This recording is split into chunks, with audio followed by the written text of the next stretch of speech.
বানাবো মুড়ি ঘন্ট। তো তার জন্য মাথাগুলো এখানে ভেজে নিয়েছি আগেই, আর এখানে কিছু রেডি করে নিয়েছি, যেমন আলু, টমেটো, পেঁয়াজ, কাঁচা লঙ্কা, আর এই গরিবেভোগ চাল। চলুন এবার আগে আলুটা ভেজে নিই।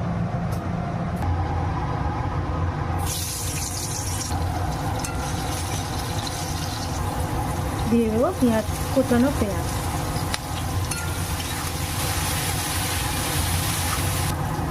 দিয়ে দিলাম গোটা গরম মশলা।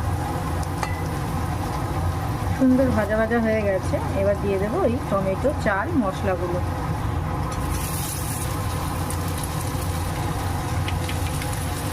লাল লঙ্কার গুঁড়ো,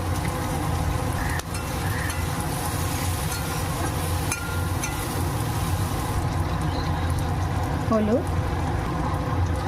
নুন, দিয়ে দেবো ধুয়ে রাখা চালটা। মশলাটা কষানোর জন্য সামান্য জল। দেখুন মশলাটা খুব ভালো করে কষে গেছে, এবার দিয়ে দেবো মাথাগুলো দিয়ে আবার একটু কষিয়ে নেব।